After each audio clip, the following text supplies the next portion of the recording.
সবাইকে স্বাগত জানাই আরেকটি আমার প্রেজেন্টেশনে। আজকে আমি কথা বলবো সোশ্যাল অ্যাংজাইটি নিয়ে। সোশ্যাল অ্যাংজাইটি নিয়ে অনেকেই ভোগেন এবং অনেকে এই যে কজগুলো বা এটা কি এই জিনিসগুলো জানেন না, যার প্রেক্ষিতে কি হয় যে তারা যে ট্রিটমেন্টে যাবে সেই ট্রিটমেন্টটাও কিন্তু তারা ঠিকমতো নিতে পারে না। তাহলে আজকের এই প্রেজেন্টেশনে আমি সোশ্যাল অ্যাংজাইটি নিয়ে কথা বলবো, আপনারা বিস্তারিত জানতে পারবেন। বেশ কয়েকটা ভিডিও হতে পারে সোশ্যাল অ্যাংজাইটি নিয়ে। তো আমি আছি আসাদুজ্জামান রাজু, কাউন্সেলিং সাইকোলজিস্ট এবং এমফিল রিসার্চার। তো প্রথমেই হচ্ছে যে আসে যে ডেফিনিশনের কথা যদি বলা হয় যে সোশ্যাল অ্যাংজাইটি ডেফিনিশনটা কি। এখন সোশ্যাল অ্যাংজাইটিটার হচ্ছে যে অন্য একটা নাম আছে, সেটা হলো ফোবিয়া। হ্যাঁ, ফোবিয়া অনেকে নামে চেনে, আবার সোশ্যাল অ্যাংজাইটি নামে চেনে।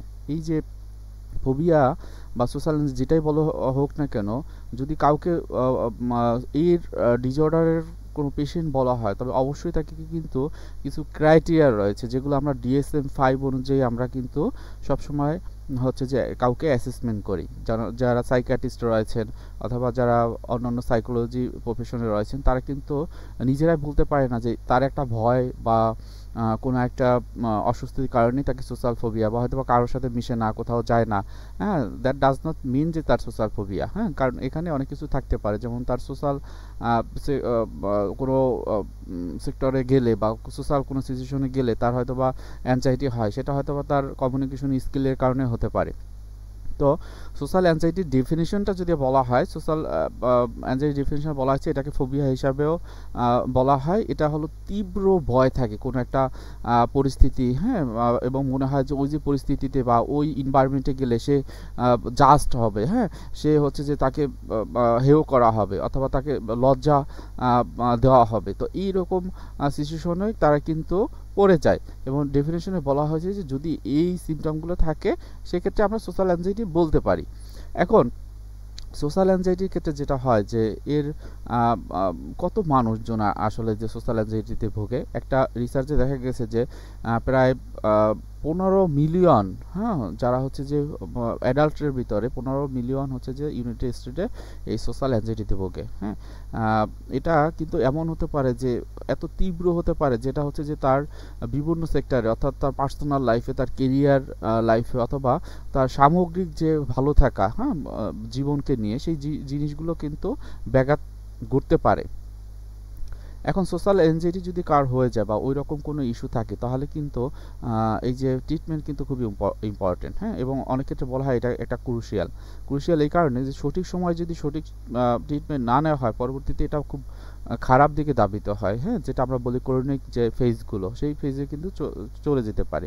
তো এখানে কয়েকটা কথা বলা হয়েছে যে আমাদের লাইফ হচ্ছে যে আমাদের লাইফের মতো করে চলে, আমাদের লাইফে অনেক কিছু চাহিদা থাকে, অনেক কিছু ফুলফিল করতে চাই।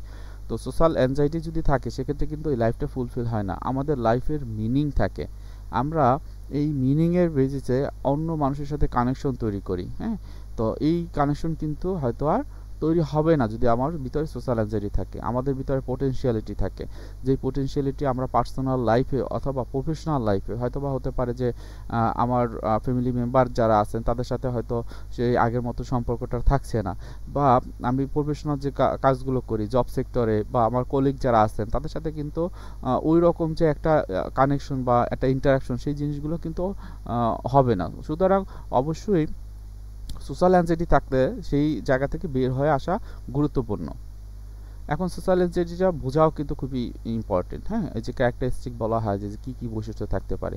তো বলা হয়েছে যে কোনো একটা এনভায়রনমেন্টে বা কোনো একটা সিচুয়েশনে তার তীব্র ভয় থাকবে। হ্যাঁ, এবং এটা হচ্ছে যে এমন এমন ভয় তৈরি করবে তার ভিতরে যে সে হচ্ছে ওই জায়গাগুলো বা ওই প্লেসগুলো সে এড়িয়ে চলবে সবসময়। হ্যাঁ, তার কারণ কি, তার ওই যে সবসময় মনে করবে তারে হয়তো বা কেউ দেখছে, তাকে কেউ যেটা হচ্ছে তার লজ্জাকর, হ্যাঁ, বা অন্যরা হয়তো বা তাকে নিয়ে ক্রিটিসাইজ করতে পারে। সো তখন কিন্তু ওনারা ওই জায়গাগুলো অ্যাভয়েড করে। এখন আসেন যে এর কারণ কি এবং কি কি রিস্ক ফ্যাক্টরগুলো আছে, হ্যাঁ, যার কারণে হচ্ছে যে এই সোশ্যাল অ্যাংজাইটি হতে পারে। তো তো বলা হয়েছে যে জেনেটিক্যাল একটা কারণ থাকে, হ্যাঁ, যেটা হচ্ছে যে আমাদের মেন্টাল হেলথ প্রফেশনে দেখা যায় অনেক রোগের ক্ষেত্রে দেখা যায় যে হয়তো বা পূর্বপুরুষের ভিতরে এটা ছিল, হ্যাঁ, সেই কারণে কিন্তু সোশ্যাল অ্যাংজাইটিটা হতে পারে। যেমন বাবা মা বা দাদা দাদি, হ্যাঁ, বা অন্য অন্য যে আত্মীয় স্বজন আছেন তাদের কাছ থেকে এটা আসতে পারে, যেটাকে জেনেটিক্যাল কজ বলা হয়। আবার পরিবেশগত বলা হয় যে যে পরিবেশে আমরা বড় হচ্ছি, হ্যাঁ, সেই পরিবেশের কি হয় যে আমি কিভাবে বেড়ে উঠছি, হ্যাঁ, এই জিনিসটা খুবই ইম্পর্টেন্ট। হ্যাঁ, অনেক সময় বিভিন্ন রকমের স্ট্রেস, অনেক রকমের মানসিক প্রেশার, হ্যাঁ, মেন্টাল প্রেশার, এই জিনিসগুলো কিন্তু একটা সময় সোশ্যাল অ্যাংজাইটি তৈরি করে। আমরা যারা কাউন্সেলিং প্র্যাকটিস করি তারা খুব ভালোভাবে জানি যে ট্রানজ্যাকশন অ্যানালাইসিস রয়েছে, যেখানে আমরা যখন ছোট থাকি তখন দেখা যায় বিভিন্ন রকমের ইনজাংশন আমরা পেয়ে থাকি আমাদের প্যারেন্টস অথবা প্যারেন্টাল ফিগার থেকে। সো এই যে ইনজেকশনগুলো কিন্তু একটা সময় আমাদের সাইকোলজিক্যাল ফ্যাক্টর হিসেবে কাজ করে। হ্যাঁ, সেগুলো কি, অনেক সময় হয় যে তুমি কারোর সাথে মিশো না, তুমি কোথাও যেও না, হ্যাঁ, তুমি এই জিনিসটা পারো না, তোমার দ্বারা হয় না, তুমি যদি পৃথিবীতে না থাকতে তাহলে হয়তো বা আমরা আরও ভালো থাকতে পারতাম, হ্যাঁ, তুমি খুব বড় হয়ে গেছো। তো এই যে ইনজেকশনগুলো যে যে বাচ্চারা পায় পরবর্তীতে কিন্তু এমন হতে পারে যে যেটা তার যে এই যে সোশ্যাল সেক্টরগুলোতে চলাচল করতে তার জন্য একটা রিস্কি হতে পারে। হ্যাঁ, অনেক সময় হয় কি যে বাচ্চারা অনেক বেশি লজ্জা বোধ করে এবং লজ্জা এতটাই বোধ করে যে অনেক সময় মানুষের সাথে মেশে না। হ্যাঁ, এবং হয়তো হয় কি যে চাইল্ডহুড এক্সপিরিয়েন্সটা খুব বেশি ভালো না, যেটা একটু আগেই বললাম। হ্যাঁ, আবার অনেক সময় যে অ্যাংজাইটি বা হচ্ছে যে বিভিন্ন রকমের স্ট্রেসমূলক জিনিস, যে ব্যাপারগুলো ফ্যামিলিতে অহরহ হচ্ছে। তো এটা কিন্তু একটা ওয়ান অফ দ্য বেস্ট কারণ হচ্ছে যে সোশ্যাল অ্যাংজাইটি হওয়ার জন্য। এখন সিমটমের কথা বলা হয়েছে যে এখানে সোশ্যাল অ্যাংজাইটি যাদের হবে তাদের ভিতরে প্রথম যে জিনিসটি থাকবে সেলফ কনসাসনেস, অর্থাৎ তারা নিজেদেরকে নিয়ে তীব্রভাবে ভাববেন, হ্যাঁ, নিজেদেরকে নিয়ে সেন্টার্ড হন। হ্যাঁ, যেটা হচ্ছে যে পরবর্তীতে যেটা হয় যে আমি কি ঠিক মতো আছে কিনা, আমার ফেসিয়াল এক্সপ্রেশন বা আমার পোস্টার গেস্টার, অথবা আমি যখন মানুষের সাথে কথা বলি তখন কি আমি ঠিক মতো কথা বলতে পারি কিনা, আমার দ্বারা সম্ভব কিনা, হ্যাঁ, এইটা যেমন থাকে। এর ছাড়াও যেটা হয় যে আমাকে অন্যরা জাজ করছে কিনা, আমাকে দেখছে কিনা, এই যে ভয়টি, এটা কিন্তু একটা সময় বিভিন্ন রকমের সাইন তৈরি করে। সেটা কি, সে লজ্জা পায়, হয়তো বা মানুষের সাথে যখন সামনে যায় তখন তার ভিতরে কি হয়, মানে গাম হয়, হ্যাঁ, এক জায়গায় থাকতে পারে না, হার্টবিট হয়। হ্যাঁ, অনেকে কিন্তু যে খুব বেশি যদি এই যে স্ট্রেসটা থাকে বা অ্যাংজাইটিটা থাকে, সে সে কিন্তু অনেক সময় কিন্তু এরকমও হয় যে তার বমি করে ফেলবে, এরকম হয়। হ্যাঁ, কারণ হচ্ছে যে তার ওই যে হয়তোবা ওই পাবলিক যে প্লেসগুলোতে হয়তোবা তাকে কিছু বলতে বলা হবে অথবা তাকে কিছু করতে বলা হবে, হ্যাঁ, যেটা কিন্তু সে তীব্রভাবে ভয় পায়। আচ্ছা, এখন হলো যে এই যে সোশ্যাল অ্যাংজাইটি হয় এটা কিন্তু কিছু ট্রিগারিং ফ্যাক্টর আছে যেটা হলো সোশ্যাল অ্যাংজাইটি করতে বাধ্য করে। হ্যাঁ, তো সেটা কি হয় কি যে অনেক সময় যে একটা নতুন একটা মিটিংয়ে যাচ্ছে, হ্যাঁ, অথবা কোনো একটা গ্রুপে পার্টিসিপেট করবে যেখানে তার হয়তোবা কিছু কথা বলা লাগবে, কিছু পার্টিসিপেট করা লাগবে। যখন এই চিন্তাটা করে তখন কিন্তু সোশ্যাল অ্যাংজাইটি তৈরি হয়। হ্যাঁ, আবার অনেক সময় হয় না যে তাকে হচ্ছে যে ওই জায়গাটাতে বিভিন্ন রকমের হচ্ছে যে প্রেজেন্টেশন দিতে হবে, হ্যাঁ, এবং তার প্রেজেন্টেশন আইডিয়া ঠিক আছে কিনা, অনেক লোকজন, হ্যাঁ, সেখানে যে পারফর্ম করবে সেটা হচ্ছে যে তারা অন্যরা কিভাবে দেখবে, হ্যাঁ, এটা কিন্তু একটা ট্রিগারিং ফ্যাক্টর হিসেবে কাজ করে সোশ্যাল অ্যাংজাইটির। তারপর আবার হয় কি যে সে যে পারফরমেন্সটা করলো, যে প্রেজেন্টেশনটা দিল, সেটা কি আসলে অন্যরা কি কিভাবে দেখছে, ক্রিটিসাইজ করলো কিনা, বা তারা কি বিভিন্নভাবে বিভিন্ন অ্যাঙ্গেলে তার ভুলগুলো ধরছে কিনা, হ্যাঁ, এই জিনিসগুলো তাকে কিন্তু হচ্ছে যে সোশ্যাল অ্যাংজাইটি করতে পারে। হ্যাঁ, নতুন একটা সম্পর্ক করতে গেলে যে নতুন সম্পর্কের ক্ষেত্রে তারা কিন্তু ভাবে যে কিভাবে কথা বলবো, হ্যাঁ, কিভাবে কথা বলা উচিত, এই জিনিসগুলো তারা ভাবে, যেটা হলো তাদের ভিতরে একটা অ্যাংজাইটি তৈরি করে। হ্যাঁ, বিভিন্ন পার্টিতে গেলে অনেক লোকজন থাকে, হ্যাঁ, বা বিভিন্ন রকমের নেটওয়ার্ক তৈরি হয়, সেখানে আমার প্রেজেন্টেশনটা কীরকম হবে বা আমি আমাকে কীভাবে প্রেজেন্ট করবো অন্যদের উপরে, যখন এই চিন্তাটা হয় তখন কিন্তু সোশ্যাল অ্যাংজাইটিটা চলে আসে। এখন আসেন যে সোশ্যাল অ্যাংজাইটি ইফেক্টটা কি। হ্যাঁ, এখন এই যে ইফেক্টটা, এটা হয়তো বা সোশ্যাল সিচুয়েশনে সে যায় না, কিন্তু এটা কিন্তু এমন হতে পারে যে এতটাই তীব্র ভয় বা লজ্জাবোধ, হ্যাঁ, বা কি হয় যে এই যে লজ্জাবোধটা বা ভয়টা তার সেলফ এস্টিমকে কিন্তু লো করে দিতে পারে। হয়তো এমন হলো যে সে কোনো সোশ্যাল সিচুয়েশনে সে যায় না, কোনো গ্যাদারিংয়ে যায় না, মানুষের সাথে মিশেই না।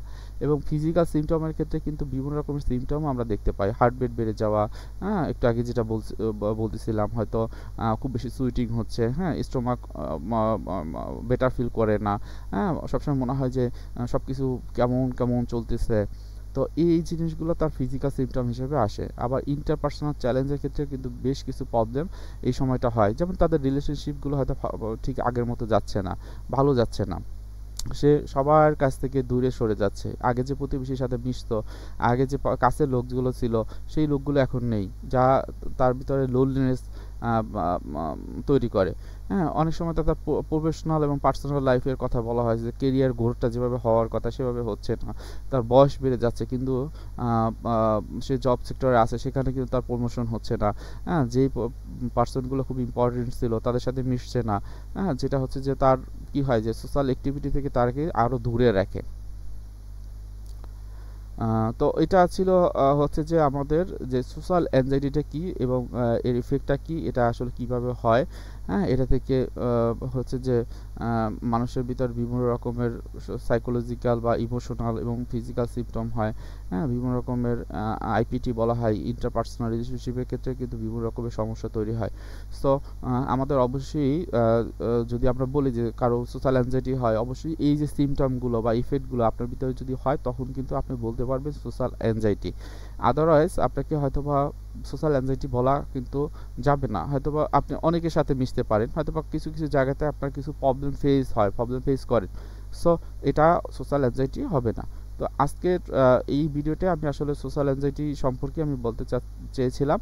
তো পরবর্তীতে ভিডিওতে সোশ্যাল অ্যাংজাইটি হলে তখন কী কী ট্রিটমেন্ট নেওয়া যেতে পারে, সেখানে সেলফ হেল্প টেকনিক কী কী হতে পারে, সেই বিষয় নিয়ে আলোচনা করব বলে আশা রাখি। আজকে এই পর্যন্তই থাকলো। সবাইকে ধন্যবাদ। আসসালামু আলাইকুম।